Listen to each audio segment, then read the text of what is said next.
Legal, bom, para a gente ver então na prática, né, um pouquinho na prática na verdade, porque ainda vai continuar sendo código de exemplo, tá?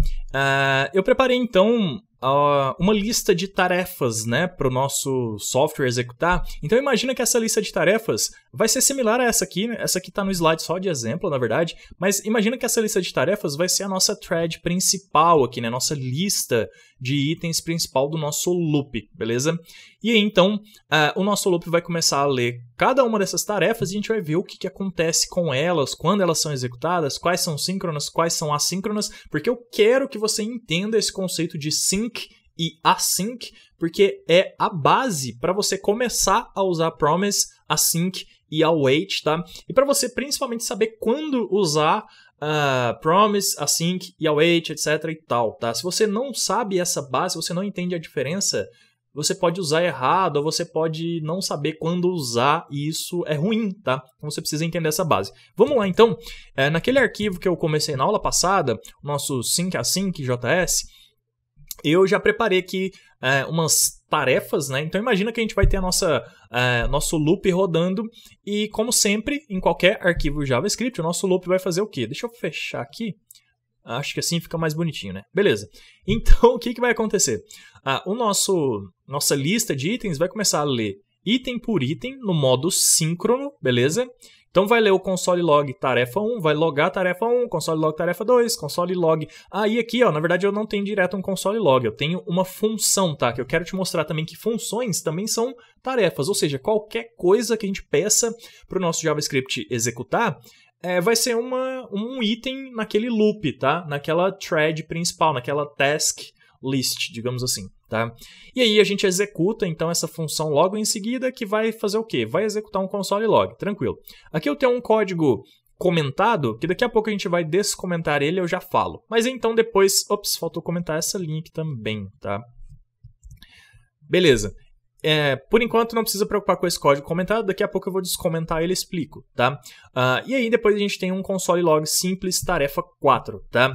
Vamos ver então o que vai logar aqui pra gente. Eu vou dar node, node, o nome do arquivo e vou dar enter. E olha só, segredo nenhum, né? Tarefa 1, tarefa 2, tarefa 3, tarefa 4, ou seja, ele foi executando cada item um depois do outro, tranquilo? Isso aqui é um task loop síncrono tranquilo. O que tem de característica no task loop síncrono, tá? Que é importante a gente se preocupar e saber como funciona. É o seguinte, ele só vai executar o tarefa 2 aqui depois que ele tiver executado o tarefa 1, tá? E assim por diante, ele só vai executar o tarefa 3 depois que ele executar o tarefa 2. Então, ou seja, ele só executa a próxima linha depois que ele executou a anterior. Básico também. Mas olha só então o que acontece se eu descomentar esse código aqui e eu vou te explicar o que é esse código. Primeiro, a gente tem uma tarefa aqui para ele falando assim, ó, tá bom, cria uma variável chamada demorado e atribua um valor de 0 para ela. Ele vai lá e vai fazer isso aqui. Depois a gente tem um loop for falando assim, tá bom, agora... enquanto i for igual a 0, enquanto i for menor que... Eu não sei aqui se é 100 milhões que eu coloquei, eu acho que é 100 milhões ou 10 milhões. Enfim, é um número muito grande aqui, tá? Enquanto i for menor que esse número muito grande, incremente i, tá? E aí, a cada vez que ele incrementa i, ele vai pegar o número anterior de i e somar 1, tá? Ou seja, na verdade, somar i, beleza? Então tá bom, e ele está atribuindo essa soma de i a essa variável que antes era 0. Então, quando terminar esse loop aqui, essa variável vai ter um outro valor, beleza? Porque está somando, cada iteração do loop ela está sendo somada aqui um valor novo. Tranquilo.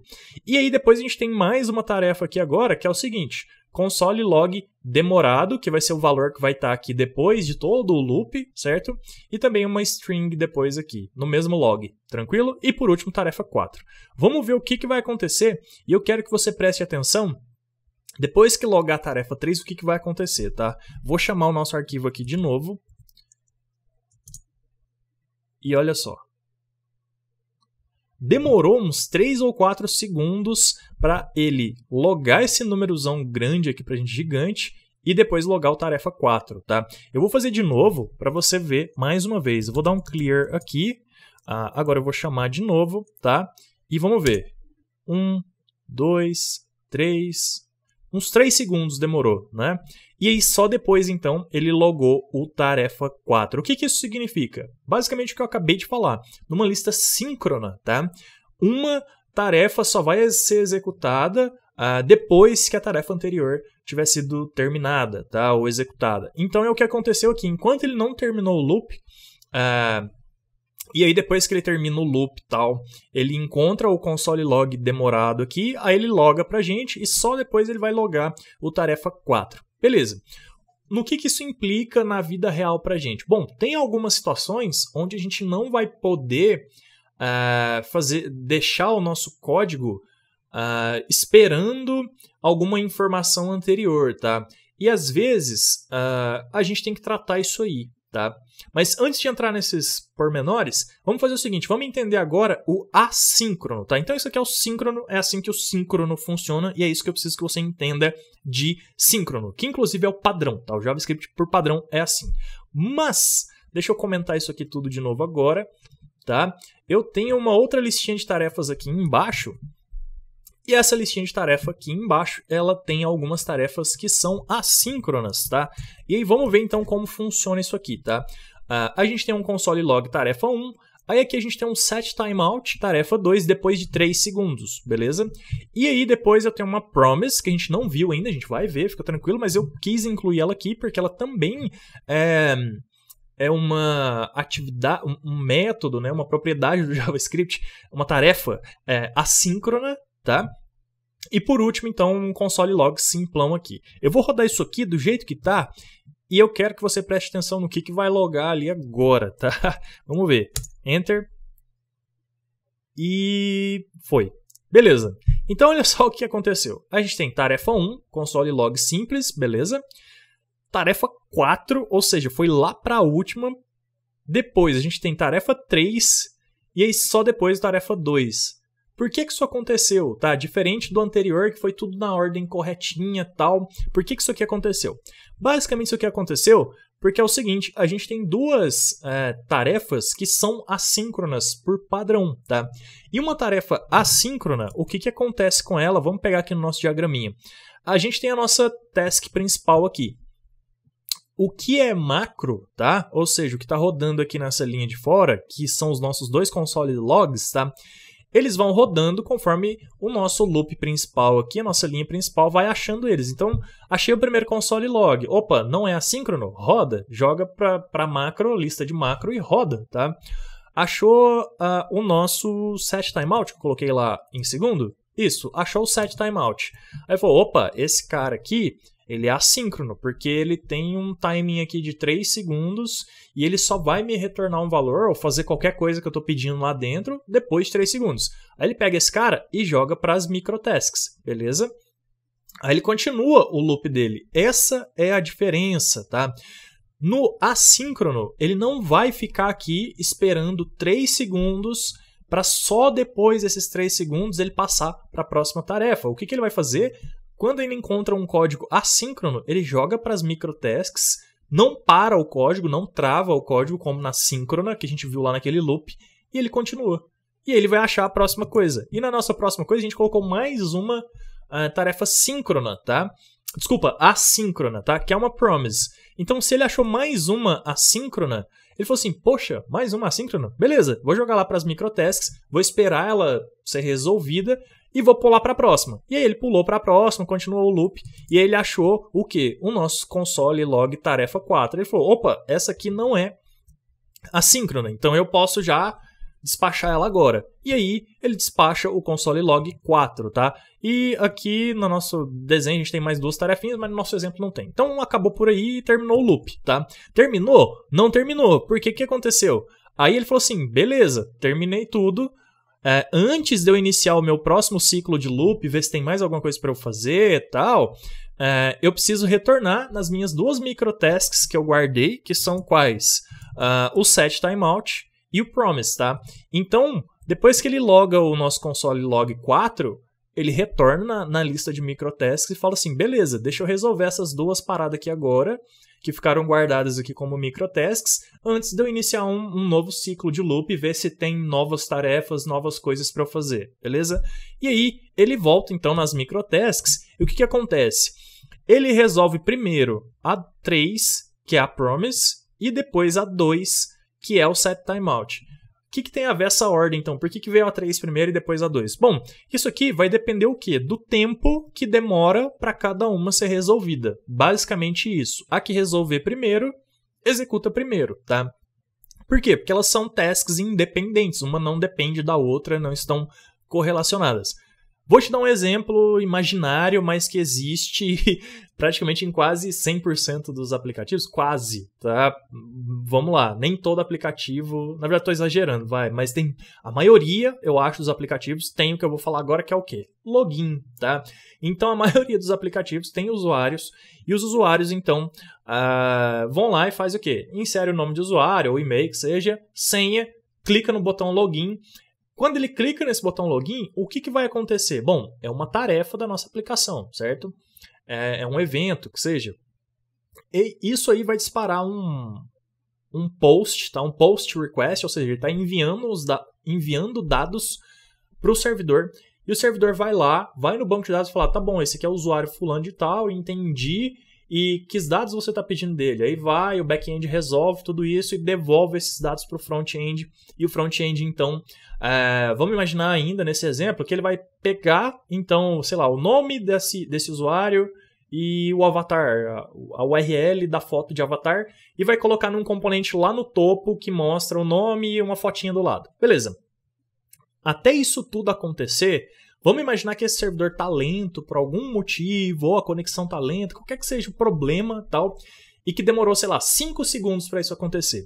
Então, se aqui na nossa promise a gente está fazendo um fetch, né, de dados, esse é o nome, tá, dessa requisição de dados que retorna, a gente está fazendo um fetch no banco de dados. E aí demora 5 segundos para isso acontecer, para esses dados serem retornados. Primeira coisa, por ser assíncrono, tá? O nosso código não vai travar, ou seja, ele vai continuar a lista de tasks e aqui ele pode achar outras tarefas que não estão relacionadas com o login, enfim. E aí ele consegue, então, fazer outras coisas ali no nosso aplicativo que não depende dos dados do usuário, beleza? Então, primeira coisa que ele vai passar, vai continuar o loop. Isso já é interessante, é um comportamento bom para a nossa aplicação, ela não travar enquanto... 5 segundos ou 10 segundos que seja, que for demorar para esses dados chegarem, a aplicação não trava, tá? Seja para ela mostrar um preloader, seja para ela mostrar outros dados que chegaram mais rápido de outras fontes de dados que não seja do usuário, enfim, tá? Beleza. E aí, então, a segunda coisa é o tempo que vai demorar aqui dentro. Se demorar mais do que 3 segundos, isso aqui seria logado, né? A nossa tarefa 3 seria logada por último, tá? Porque ela demorou mais que 3 segundos, então o set timeout resolveu primeiro, digamos assim, porque ele é 3. Aqui a gente sabe que é 3 porque a gente definiu arbitrariamente, né? Mas aqui na promise a gente não sabe. A gente pode fazer, por exemplo, aqui, ó, uma simulação. Eu vou fazer set, só para deixar bem claro isso aqui, vai. Set timeout, e aí ele espera uma função que vai ser o nosso próprio console log, tá? E eu vou falar que esse console log aqui, ele vai resolver... depois de 5 segundos. E aí você vai ver. Então vamos simular como se o servidor demorasse 5 segundos, vai. Então o que vai acontecer? Ambas as tarefas continuam sendo microtasks na lista de microtasks, elas vão ser executadas à parte, digamos assim, numa outra lista. E aí eu vou salvar aqui agora, só que agora... Se tudo correu bem na minha explicação e também no exemplo prático, agora a gente vai ter 2 e 3 no final, ao invés de 3 e 2 igual está aqui. Salvei, vou rodar aqui de novo e vamos ver. 1, 4, resolveu o 2 e agora resolveu o 3, como eu falei. Tá? Então o 2 agora dessa vez resolveu primeiro, por quê? Porque ele foi mais rápido para ser resolvido, e aí a gente imaginou então que o nosso servidor demoraria 5 segundos para devolver os dados, e aí, então só por último ele logou aqui o nosso tarefa 3, belezinha?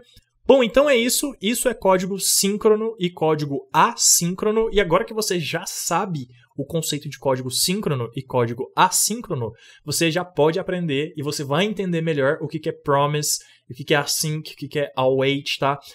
Promise, async e await, dando um spoilerzinho, tá? Promise é basicamente isso aqui que eu falei, é uma promessa de alguma coisa que vai chegar e a gente, então, quando essa promessa chega, a gente trata esses dados, a gente vai ver com calma, tranquilo. E async await basicamente é uma synthetic sugar, que eles falam em inglês, tal, que é como se fosse o nosso mamão com açúcar ali de sintaxe, digamos assim, que é para facilitar ou deixar mais bonito ou mais claro o jeito que você escreve uma promise, tá? Então async await é nada mais nada menos do que promise escrito de outro jeito. Mas vamos com calma, vamos ver cada um no seu timing, começando na próxima aula então com promises, belezinha? Então valeu, te vejo na próxima aula.